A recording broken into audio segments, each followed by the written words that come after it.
Je m'appelle Guy Varche, ou Morvan, ou Tanguy, peu importe. Comme tous les marins bretons de la marine marchande ou de la pêche, à l'appel de la patrie, on a rejoint les équipages de la flotte. On était tous là, à lire l'affiche de la mobilisation.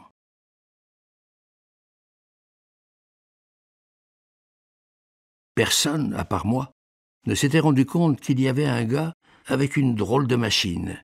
Il tournait en cadence une sorte de manivelle en fredonnant un air martial.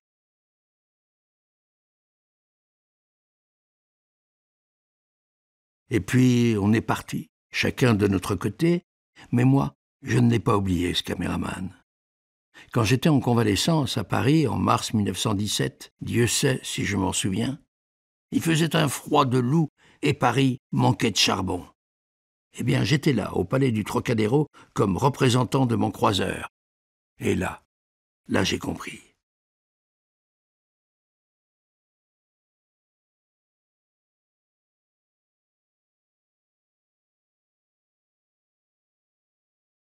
Elle était belle, notre flotte.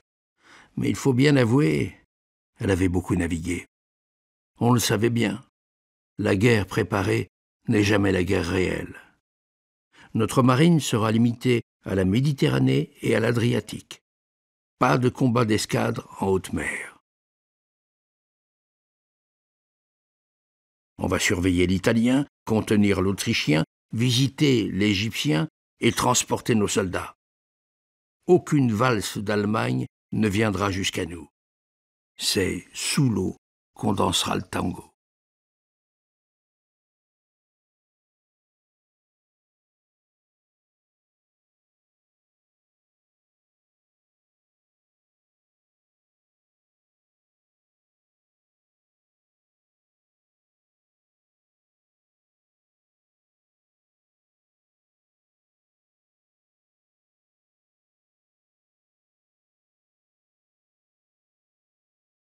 Notre amiral, Auguste Boué de la Peyrère, qui commande l'armée navale, veut profiter de son avantage numérique et affronter les Austro-Hongrois dans une bataille décisive. 15 cuirassés de ligne, 6 grands croiseurs accompagnés d'une trentaine de bâtiments légers et des navires britanniques entrent dans l'Adriatique.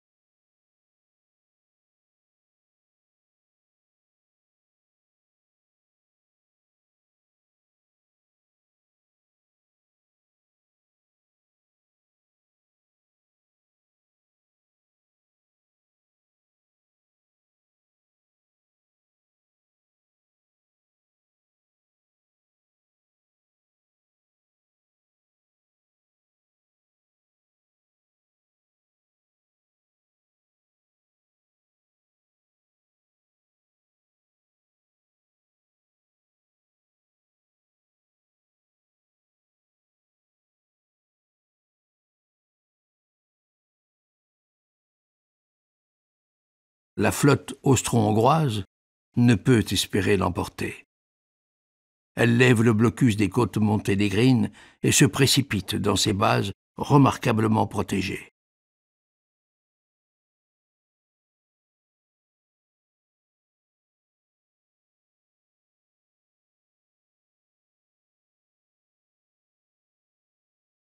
Mais le matin du 16 août 1914, le croiseur léger autrichien Zenta est surpris alors qu'il mouillait des mines devant la ville d'Antivari, au Monténégro, notre allié. La flotte française ne laisse pas passer cette occasion et l'engage à 8h50. Le Zenta, touché à plusieurs reprises par des salves de notre cuirassé Courbet, est coulé à 9h35. 3 autres navires ennemis parviennent malheureusement à filer.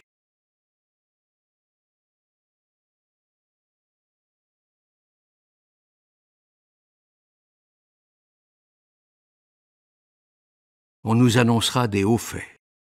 Le 29 novembre, en effet, le Cugnot tenta de passer les bouches de Cattaro et arriva jusqu'à la baie de Topla, mais il en fut débusqué et chassé. Quelques jours plus tard, notre sous-marin Curie arriva de nuit à l'entrée du port de Pola, tenta de passer les défenses de l'entrée, mais se prit les hélices dans un filet. Faute de pouvoir se dégager, son commandant n'eut pas d'autre choix que de faire surface, en plein jour, pour renouveler l'air. Immédiatement touché par les salves ennemies, le submersible sombra, emportant avec lui 3 marins. Les 23 autres hommes d'équipage furent capturés.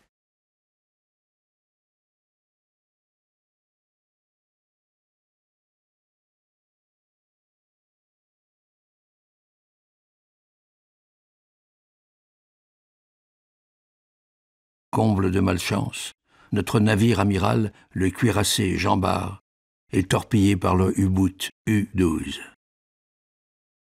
Le croiseur Victor Hugo échappe de peu à un torpillage de l'U-5 au large de Paxos.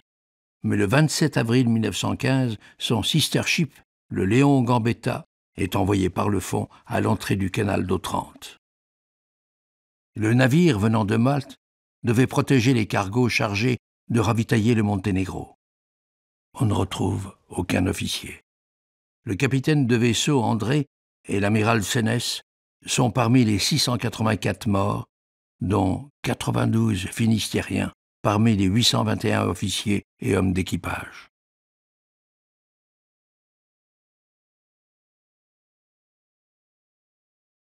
Ah, nos sous-marins.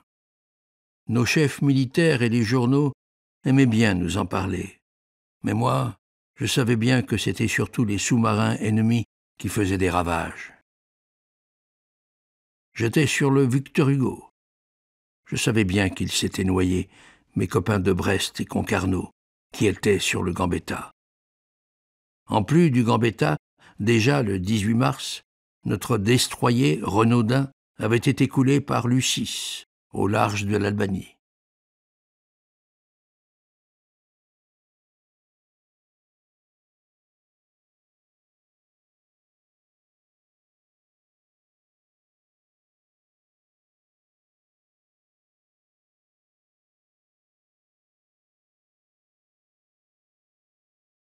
À la vue de ces images de nos beaux sous-marins, les plus perfectionnés dans les détails, mais vraiment peu aptes à la guerre, qui nécessitent des engins simples et robustes, comme l'avait si bien dit l'amiral Favreau, je pensais à nos 8 submersibles déjà coulés.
Bien sûr, malgré l'infériorité de nos sous-marins, rien que dans les Dardanelles, avec nos alliés britanniques, on envoya quand même par le fond 2 cuirassés et quelques navires autrichiens et turcs de belle taille.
Le plus bel exploit est sans doute celui de notre sous-marin Bernouilli, commandé par le lieutenant de vaisseau René Audry, qui détruisit le torpilleur Seppel le 4 mai 1916 dans les Bouches de Cataro.